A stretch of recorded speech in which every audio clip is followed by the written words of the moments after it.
خب سلام به همه دوستان. قسمت 39مون رو شروع میکنیم. در قسمت قبل اگر یادتون باشه بالاخره این بحث و مذاکره و گفتگوی خسرو و شیرین تمام شد و به وضع خیلی بدی هم تمام شد. شیرین دفعه پیش دیگه خیلی عصبانی بود و خیلی گستاخی کرد، یعنی دیگه واقعا خیلی بد جواب خسرو رو داد و نهایتاً به اینجا رسید که بهش گفتش که بیکاوین اگرچه پادشاهی ز من بر نایدت کامی که خواهی. با اینکه پادشاه هم هستی، خلاصه اگه نخوای به رسم و رسوم منو عقد بکنی من قبول نمیکنم. قبلش هم کلی قسم خورد و خلاصه دیگه خیلی قضیه جدی شد. حالا ببینیم که خسرو چی کار میکنه بعد از این. شباهنگام کاهوی ختنگرد ز ناف مشک خود خور را رسن کرد. هزار آهو بره لبها پر از شیر بر این سبزه شدند آرامگه گیر. یعنی وقتی که شب شد، همه اینها رو گفت که بگی وقتی شب شد. آهوی ختنگرد یعنی منظور ماهه. وقتی که شب شد و ماه ز ناف مشک خود خور را رسن کرد. خور یعنی خورشید، یعنی ماه تونست با اون بند نافش خورشید رو گیر بندازه، رسن کنه، طناب بندازه گردنش. هزار آهو بره لبها پر از شیر. آهو بره منظور ستاره است. ستاره هایی که مثل بر آهو شیرشون رو خوردن، حالا آروم کم کم دارن میخوابن، یعنی ستاره ها دارن کم کم خاموش میشن، شب داره تموم میشه. بر این سبزه شدن آرامگه گیر. بره ها، ستاره ها روی این سبزه، دشت، یعنی آسمون رو تشبیه کرده یک دشت سبز. توی شعر حافظ هم دیدیم که آسمون رو تشبیه میکنه به مزرعه سبز. مزرعه سبز فلک دیدم و داس مهن و ماه رو به داس تشبیه میکنه و آسمون رو به یک مزرعه سبز. هزار آهو بره لبها پر از شیر بر این سبزه شدند آرامگه گیر. وقتی که ستاره کم کم دارن خاموش میشن میخوابن. ملک چون آهوی ناف دریده عتاب یار آهو چشم دیده. خسرو مثل یک آهویی که نافش رو بریدن و آهویی که از یار آهو چشمش از شیرین عتاب دیده، خشم و سرزنش شنیده. ز هر سو قطره های برف و باران شده بارنده چون ابر بهاران. همچنان داره خسرو رو میگه که همینجور داره زار زار گریه میکنه و مثل برف و بارون داره قطره از چشمش میاد. ز هیبت کوه چون گل میگدازید ز برف ار زیر بر دل میگدازید. ارزیر یعنی قلعه. میگه که با اون هیبتش، مثل کوه با هیبت بود ولی داشت مثل گل میجوشید و میگدازید. ز برف ار زیر بر دل میگدازید. آنچنان دلش سوخته بود که انگار یک قلعه مذاب رو، قلعه گداخته رو روی دلش گذاشتن.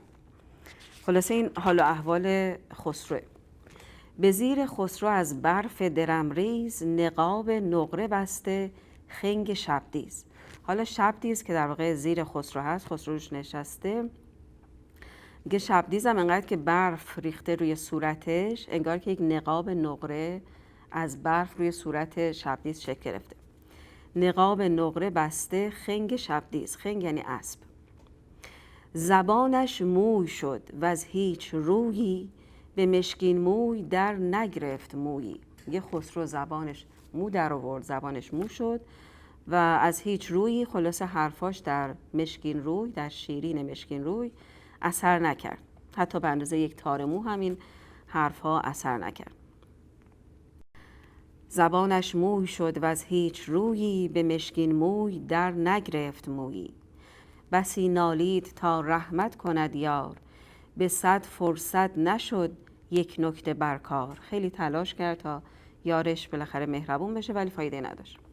نفیرش گرچه هر دم تیزتر بود جوابش هر زمان خونریزتر بود. هرچند که نفیر خسرو، آه و ناله خسرو هی مدام بیشتر میشد، از اون ور جوابهای شیرین تیزتر و تیزتر میشد. چو پاسی از شب دیجور بگذشت از آن در شاه دل رنجور بگذشت. وقتی یک پاسی از شب گذشت، شاه در حالی که خیلی دل رنجور بود تصمیم گرفت که بره، از قصر شیرین بره، در واقع از جلوی قصر شیرین بره.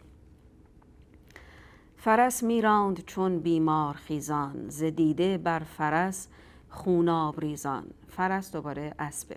حالا دقت کنید ببینید چقدر کلمه برای اسب به کار میبره، کلمه‌های مختلف متفاوت. دیگه در حالی اسبشو میروند که مثل بیماری که افتان و خیزان اسبشو میروند. زدیده بر فرس خوناب ریزان. انقدر داشت خون گریه میکرد که همینجور از چشمش اشک خونین میومد و میریخت روی اسبش. سر از پس مانده میشد با دل ریش، رهی بی خویشتن بگرفته در پیش. سر از پس مانده یعنی که خودش داره میره جلو ولی سرش عقب مونده، هی نگاهش به عقبه، هی دوباره برمیگرده قصر شیرین رو نگاه میکنه. سر از پس مانده میشد با دل ریش، با دل زخمی میرفت، رهی بی خویشتن بگرفته در پیش. این عبارت رهی بی خویشتن خیلی قشنگ، یعنی میره ولی انگار خودش باهاش نیست. رهی بی خویشتن بگرفته در پیش. نه پای آن که راند اسب را تیز، نه دست آن که برد پای شبدیز. نه پای این رو داره که بزنه به اسبش و اسبش تندتر بره، چون وقتی میخوان اسب تندتر بره با پاهاشون میزنن به کنار اسب، و نه دست اون رو داره که با دستش در واقع اون مهار اسب رو تکون بده و اسبش وایسه. نه دست آن که برد پای شبدیز. سرشک و آه را ره توشه بسته، ز مروارید بر گل خوشه بسته. انقدر داره گریه میکنه که بر چهره مثل گلش همجور مرواریدهای اشک میریزه. ز مروارید بر گل خوشه بسته، همجور خوشه خوشه اشک داره میاد. ما الان هم کلمه گل رو به عنوان برای گفتن رو به کار میبریم، مثلا به خاطر گل روی شما، یعنی چهره رو به گل تشبیه میکنیم، هنوزم به کار میره. در این حسرت که آوخ گر در این راه، پدیدار آمدی یا کوه یا چاه. داره به خودش میگه که یعنی میشه جلوی راه من یا کوه یا چاهی سبز بشه در بیاد که من نتونم برم، مجبورشم بمونم. این دلش میخواد بمونه، دوست نداره بره. حالا با اینکه این همه هم بی احترامی دیده از شیرین، ولی همچنان سختشه که بره. در این حسرت که آوخ گر در این راه، پدیدار آمدی یا کوه یا چاه.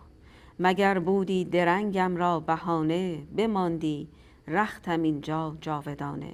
ای کاش که یا کوه یا یک چاهی جلوی راه من بود و باعث میشد که من بمونم اینجا برای همیشه، نتونم برم. گهی میزد ز تندی دست بر دست، گهی دست آرچه بر دیده میبست. دست آرچه یعنی دستمال، یعنی گاهی با دستش میزد روی دستش، گاهی اشکاشو با دستمال پاک میکرد. چو آمد سوی لشکرگاه نومید، دلش میسوخت از گرمی چو خورشید. پس اومد رسید به لشکرگاه خودش، رسید به مدائن. درید ابر سیاه از سبز گلشن، برآمد ماهتابی سخت روشن. وقتی که رسید، تا قبل از اون یادمون هست که آسمون گرفته بود، برف می اومد. حالا الان ابر سیاه باز شد. درید ابر سیاه از سبز گلشن. دوباره آسمون رو به یک سبز گلشنی تشبیه کرده. خلاصه میگه اون ابرهای سیاهی که برف میبارید ازشون باز شدن و یک مهتاب روشنی آسمون رو فرا گرفت. برآمد ماهتابی سخت روشن. شهنشه نوبتی بر چرخ پیوست، کنار نوبتی را شقه بربست. نوبتی یعنی چادر، خیمه. یه شاه وقتی رسید اونجا یه خیمه رو شروع کرد نصب کردن و روش هم شقه بربست، یعنی روش یه پارچه انداخت. نه از دل در جهان نظاره می کرد، به جای جامه دل را پاره می کرد. میگه که میدید ولی انگار از دلش نمیدید، نمیتونست با جون دل ببینه، فقط نظاره می کرد و به جای جامه دل را پاره می کرد. این عاشقا معمولا جامه پاره میکنن ولی این دلش رو داشت پاره می کرد. خیلی خلاصه حالش بده. به آسایش نمودن سر نمی داشت، سر از زانوی حسرت بر نمی داشت. ندیم و حاجب و جاندار و دستور، همه رفتند و خسرو ماند و شاپور. بالاخره همه دوروری ها میرن. ندیم و حاجب و جاندار یعنی دارنده جان، پاس دارنده جان یعنی پاسدار. دستورم یعنی وزیر. خلاصه همه دوروریاش رفتن و خسرو با شاپور تنها شد. به صنعت هر دمان استاد نقاش، بر او نقش طرب بستی که خوش باش. به صنعت یعنی به زحمت، خیلی ساختگی شاپور سعی میکرد یه حرفایی بزنه که خلاصه خسرو حالش خوب بشه، بهش بگه اشکال نداره، ناراحت نباش، خوش باش. به صنعت هر دمان استاد نقاش، بر او نقش طرب بستی که خوش باش. زدی بر آتش سوزان او آب، به رویش در بخندیدی چو مهتاب. هی آب روی آتیشش میریخت که عصبانیتش فروکش بکنه. دلش دادی که شیرین مهربان است، بدین تلخی مبین کش در زبان است. هی دلداریش میداد که شیرین مهربونه، نگاه نکنه انقدر باهات بد صحبت کرده، انقدر زبونش تند بوده. اگر شیرین سر پیکار دارد، رطب دانی که سر با خار دارد. اگر شیرین اینجوری با تو سر جنگ رو باز کرده، خودت که میدونی خورما هسته داره، بالاخره شیرین هم یه ویژگی داره دیگه، ویژگی تلخی داره، اونم زبون تلخشه. مکن سودا که شیرین خشم ریزد، ز شیرینی به جز صفرا چه خیزد. سودا یعنی فکر و خیال. میگه فکر و خیال نکن که شیرین واقعا خشمگین است و ز شیرینی به جز صفرا چه خیزد. خودت میدونی که شیرینی صفرا میاره، بیماری صفرا میاره، یعنی یه عواقبی هم داره شیرینی. مرنج از گرمی شیرین رنجور، که شیرینی به گرمی هست مشهور. یه خودت که میدونی چیزای شیرین گرمی هن و گرمی هم باعث بیماری میشه. ملک چون جای خالی دید از اغیار، شکایت کرد با شاپور بسیار. حالا خسرو از اونجایی که دید کسی غریبه نیست، شروع کرد درد و دل کردن و شکایت شیرین رو پیش شاپور کردن. که دیدی تا چه رفت امروز با من، چه کردان شوخ عالم سوز با من. چه بی شرمی نمودان ناخدا ترس. ناخدا ترس یعنی کسی که خدا ترس نیست، خدا ناترس، کسی که از خدا نمیترسه. چه بی شرمی نمودان ناخدا ترس، چو زن گفتی کجا شرم و کجا ترس.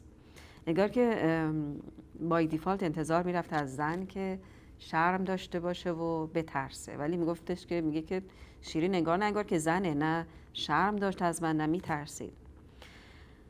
کله چون نارون پیشش نهادم، به استغفار چون سرو ایستادم. میگه من با احترام کلاهمو در بردم، به استغفار با حالت معذرت خواهی جلوش مثل سرو وایسادم، ولی اون تبر بر نارون گستاخ میزد، به دهره سروبن را شاخ میزد. دهره یعنی تبر و ساطور. میگه ولی اون خلاصه با گستاخی تمام این نارون و سرو منو داشت، انگار که با ساطور میزد، یعنی اصلا برش مهم نبود که من اینجوری دارم عذر خواهی میکنم. نه زان سرما نوازش گرم گشتش، نه دل زان سخت رویی نرم گشتش. میگه حتی به خاطر اون سرما هم به من رحم نکرد، یه ذره با من مهربون باشه. زبانش سر به سر تیر و تبر بود، یکایک عذرش از جرمش بتر بود. میگه حرفی که میزد عذرش بدتر از گناهش بود، عذر بدتر از گناه. یکایک عذرش از جرمش بتر بود، بلی تیزی نماید یار با یار، نه تا این حد که باشد خار با خار. یاره شنیدم که یارها یه وقتایی با هم دعوا میکنن، یه وقتایی تندی میکنن به هم. اینم شنیدم که بالاخره هر گلی خاری داره، ولی اینجوری که همش خار با خار باشه که نمیشه، هیچ گلی در میون نبود. نه تا این حد که باشد خار با خار. ز تیزی نیز من دارم نشانی، مرا در کالبد هم هست جانی. بالاخره منم بلدم. اگر هاروت بابل شد جمالش، وگر سر بابل هندوست خالش. ز بس سردی که چون یخ شد سرشتم، فسون هر دو را بر یخ نوشتم. میگه اگر به اینجای برسه که زیباییش برای من حکم زیبایی هاروت بابل رو داشته باشه. هاروت و ماروت دو فرشته‌ای هستن در شهر بابل که به جادوگری معروفن. توی بابل، اصلا بابل شهر جادوگری، توی بابل یک چاهی هست که در افسانه‌ها میگن هاروت و ماروت دو فرشته‌ای هستن که توی این چاه آویزونن و به مردم جادوگری یاد میدن. و خلاصه میگه اگر که جمالش مثل هاروت بشه و خال صورتش مثل خال هندوی سربابل جادوگران بابل بشه، من هر دوی اینها رو، اون جمالش و اون خالش رو ز بس سردی که چون یخ شد سرشتم، فسون هر دو را بر یخ نوشتم. انقدر که این با من سرد برخورد کرد، من جادوی این هر دو رو، زیبایی و خال رو روی یخ می نویسم که باطل بشه، آب بشه و باطل بشه. قدیم ما این اعتقاد رو داشتن که وقتی فکر می‌کردن جادو شدن، می‌اومدن اون حالا موضوعی که جادوشون کرده روی یخ می‌نوشتن و معتقد بودن که یخ چون ذوب میشه این جادو هم باطل میشه. خلاصه میگه منم جادوشو باطل میکنم. غمش را که از شکیبایی فزون است، من غمخواره میدانم که چون است. غمش دیگه از شکیبایی بیشتر شده، دیگه توان شکیبایی کردن در مقابل رفتارش نیست. سرشت طفل بد را دایه داند، بد همسایه را همسایه داند. مرا او دشمنی آمد نهانی، نهفته کین و ظاهر مهربانی. میگه من میدونم شیرین در واقع چه رفتاری با من داره، ظاهرش مهربونه ولی در واقع با من سر کین و دشمنی داره.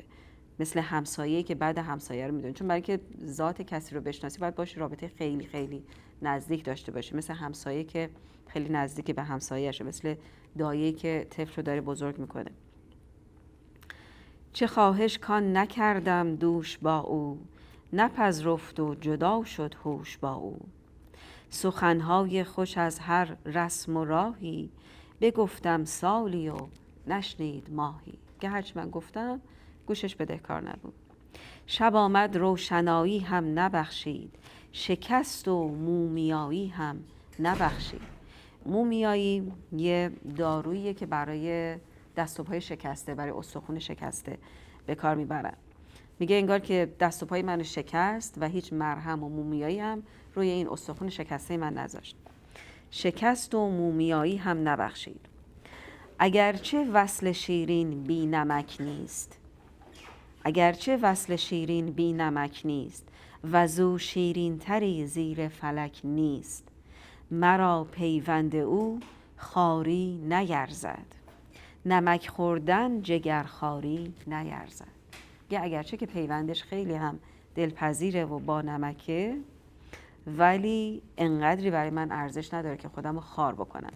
مرا پیوند او خاری نیرزد، نمک خوردن جگر خاری نیرزد. این که تو بخوای نون نمک بخوری به این نمیارزه که بخوای در ازاش خون جگر بخوری.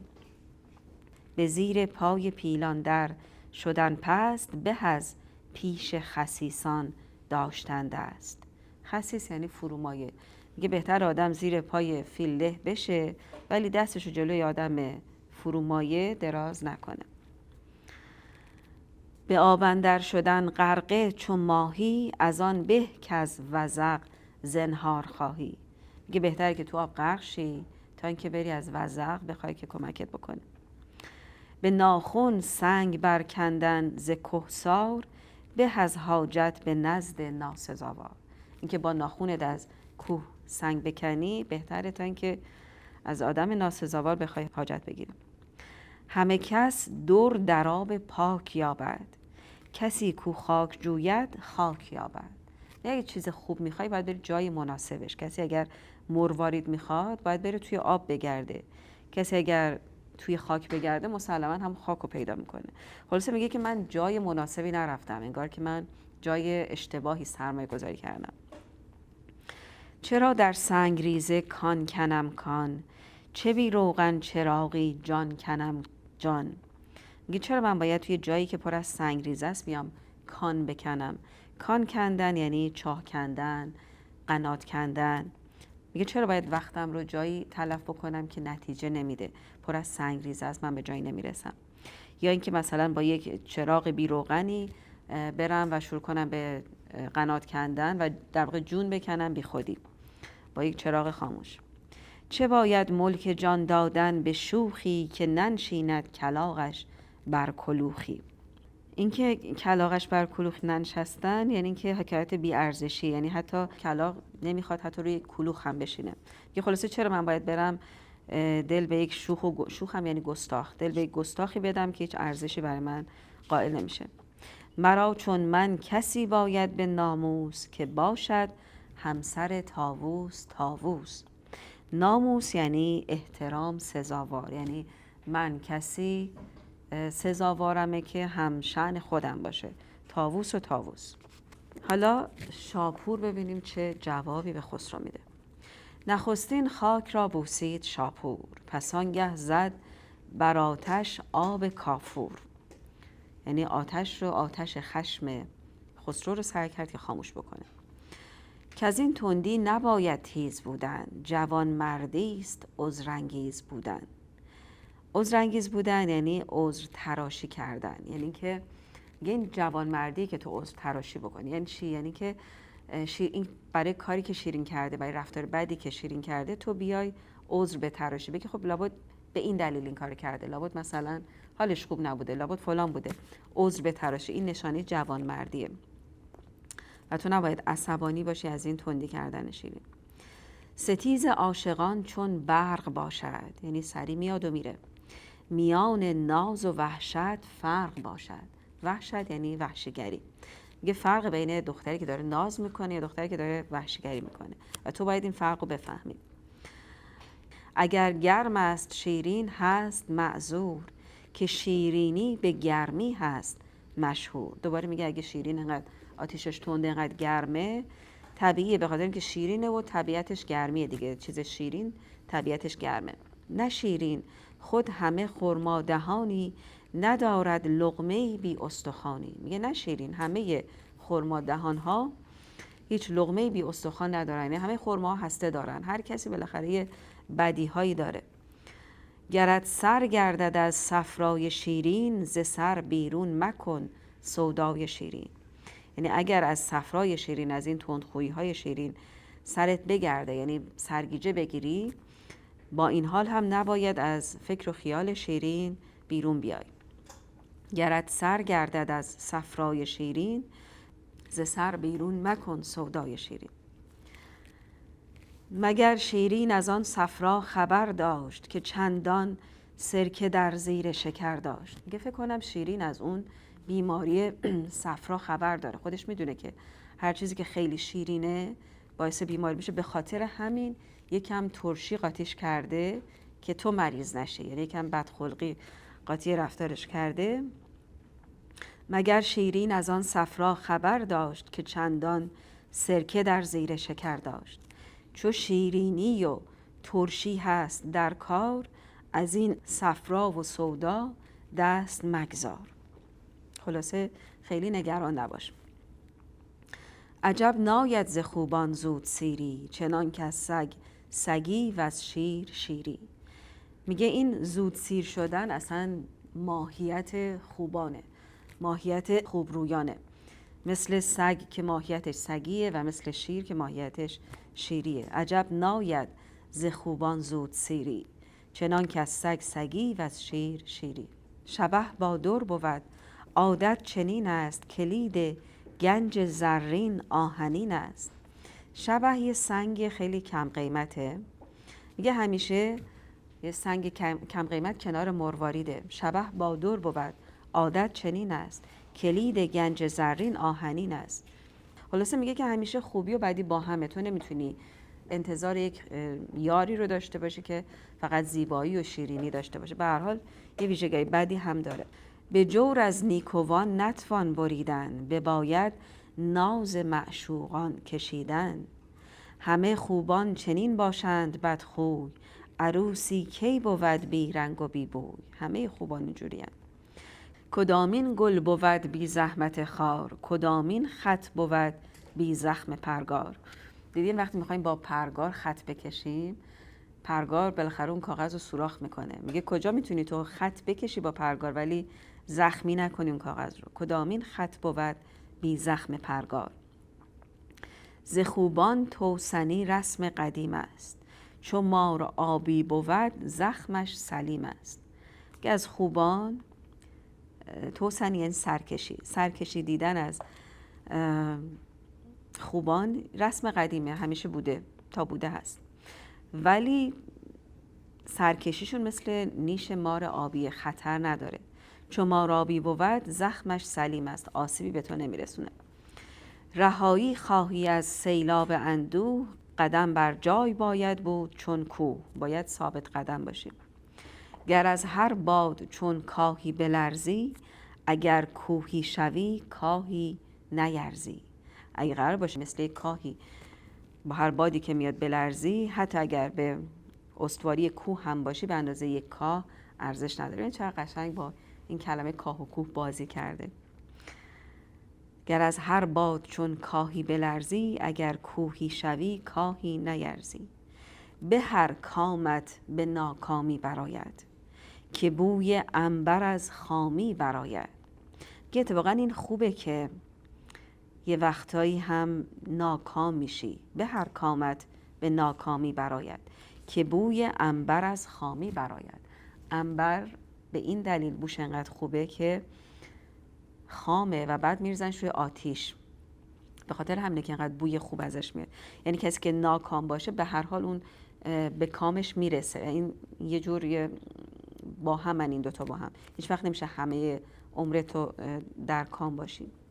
به هر کامت به ناکامی براید، که بوی عنبر از خامی براید. نتیجهش خوبه.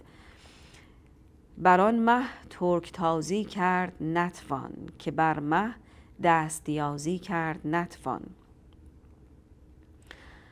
زن است آخر در اندر بند و مشتاب، که از روزن فرود آید چو مهتاب. میگه خیلی نگران نباش، اون یه زنه، خودش قهر کرده، خوشم بر میگرده. مشتاب، عجله نکن. در اندر بند و مشتاب، در رو ببند، عجله نکن. چرا که اگر در رو ببندی اون خودش به موقعش از روزن میاد تو. یعنی خودش به موقعش خشمش فروکش میکنه، نازش تموم میشه و خودش میاد سراغت. نگران نباش. این بیتو بعداً خیلی از شاعرای دیگه هم مشابهش رو گفتن. زن است آخر در اندر بند و مشتاب، که از روزن فرود آید چون مهتاب. مثل مهتاب حتی اگه در رو ببندی از روزن میاد تو.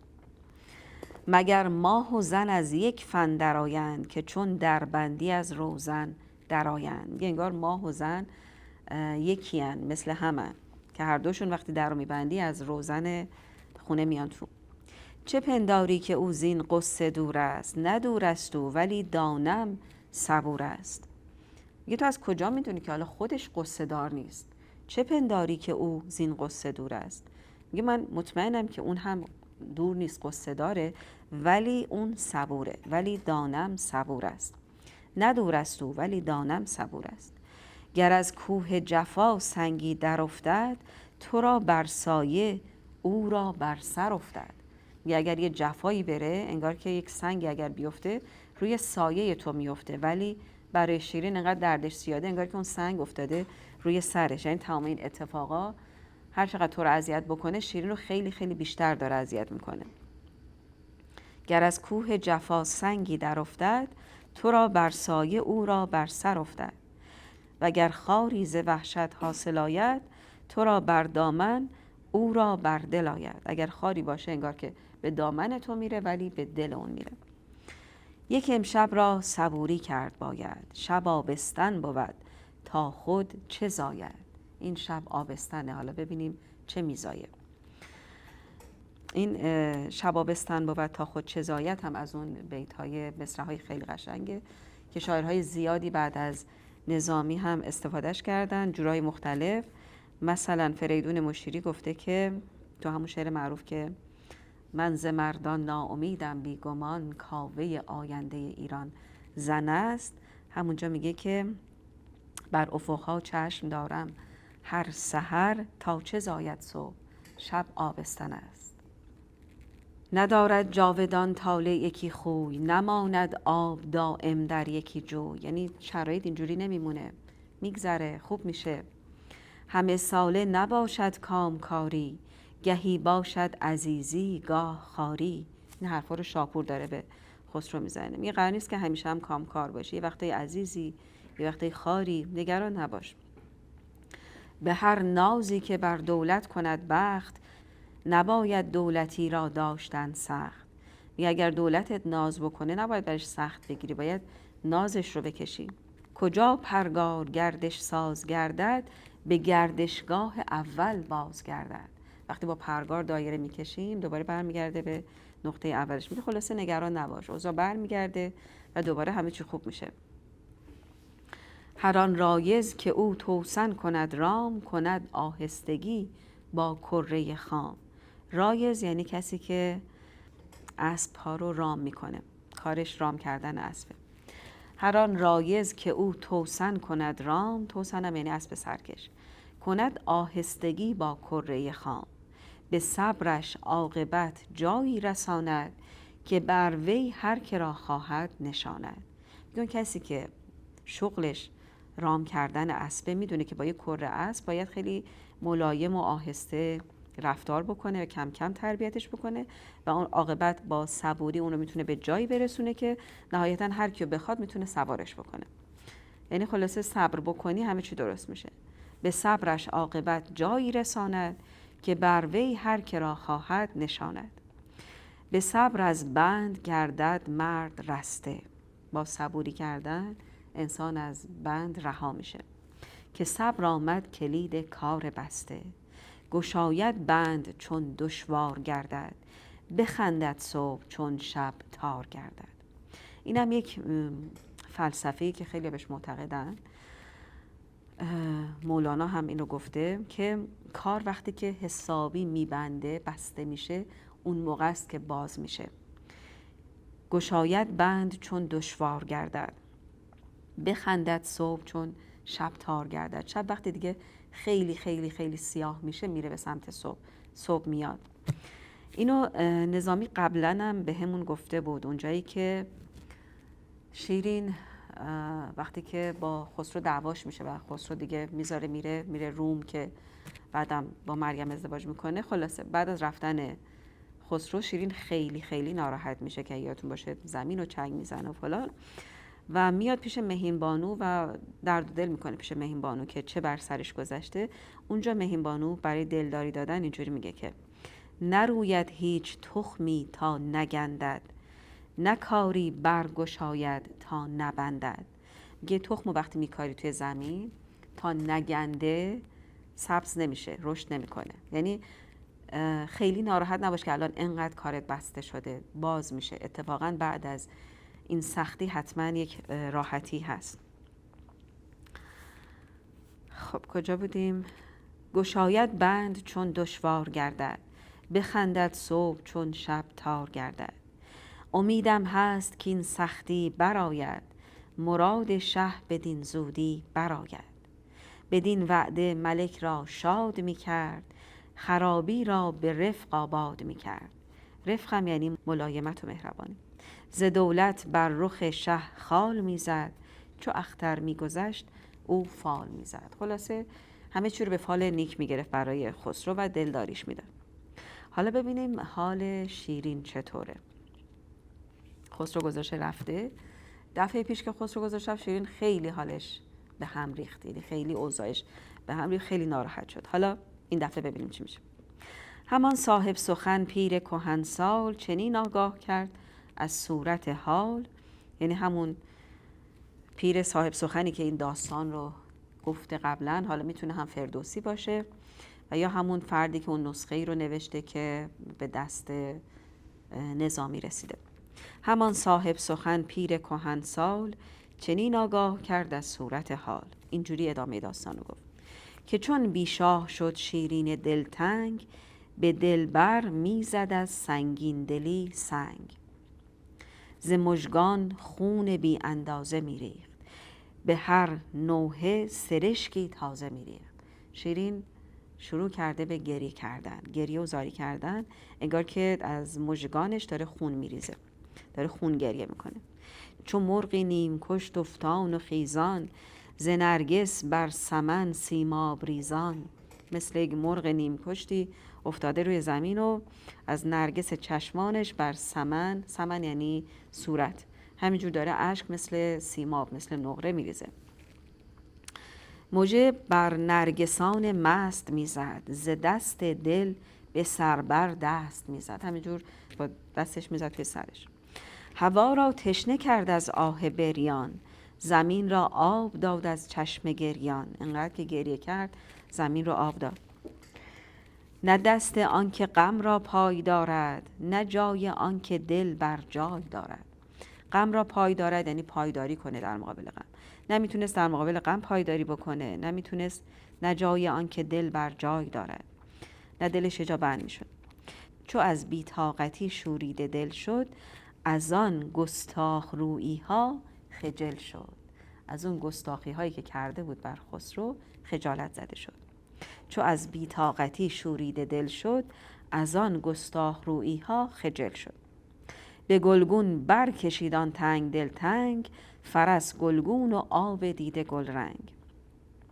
برون آمد بر آن رخش خجسته، چو آبی بر سر آتش نشسته. نشست بر سر گلگون اسبش رو شروع کرد به تاختن. رهی باریک چون پرگار ابروش، شبی تاریک چون ظلمات گیسوش. حرکت کرد رفتن به سمت خسرو. حالا میگه شب تاریکی بود، راهش خیلی باریک بود. این باریک بودن راه رو تشبیه کرده به رهی باریک چون پرگار ابروش، به هلال ابروی شیرین. این راه باریک پرپیچ و خم رو تشبیه کرده به ابروی هلالی شیرین. رهی باریک چون پرگار ابروش، شبی تاریک چون ظلمات گیسوش. تاریکی شب رو به سیاهی موهای شیرین تشبیه کرده. تکاور بر ره باریک می راند، خدا را در شب تاریک می خواند. جهان پیمایش از گیتی نوردی، گرو برده ز چرخ لاجوردی.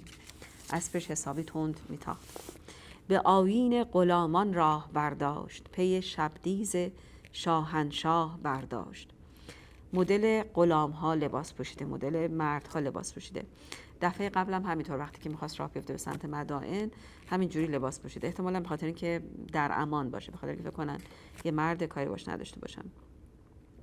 به هر گامی که گلگونش گذر کرد، به گلگون آب دیده خاک تر کرد. هر یک قدمی که گلگون میرفت این انقدر اشک میریخت که خاک زیر پاش خیس میشد. همی شد تا به لشکرگاه خسرو، جنیبت راند تا خرگاه خسرو. همینجور رفت و رفت تا رسید به لشکرگاه خسرو. جنیبت راند تا خرگاه خسرو. جنیبت هم یعنی اسب، خرگاه هم یعنی خیمه. خلاصه رفت و رسید به خیمه خسرو، به اون چادر خسرو. زبان پاسبانان دید بسته، حمایل‌های سرهنگان گسسته. همه افیون خور مهتاب گشته، ز پای افتاده مست خواب گشته. رفت و دید که همه خوابن، همه خوابشون برده. حمایل هاشون رو در آوردن، آویزون کردن. حمایل اون چیزی که تفنگشون رو میندازن سر دوششون و تفنگشون رو میذارن روش، بهش آویزون میکنن. خلاصه دید که همه خوابن، همه در حال استراحتن. همه افیون خور مهتاب گشتن، یعنی انگار که همه خلاصه مست خواب شدن، انگار که مهتاب، نور مهتاب براشون مثل افیونی عمل کرده و اینا مست شدن. به همبر شد در آن نظاره کردن، نمیدانست خود را چاره کردن.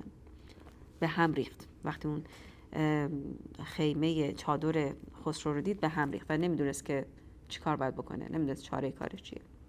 ز درگاه ملک میدید شاپور، که میراند سواری پرتگ از دور. شاپور میبینه که اون دوردورای سواری هست.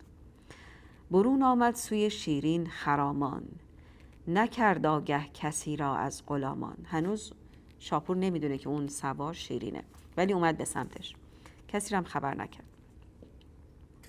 بدو گفته ای پری پیکر چه مردی، پریگر نیستی اینجا چه گردی؟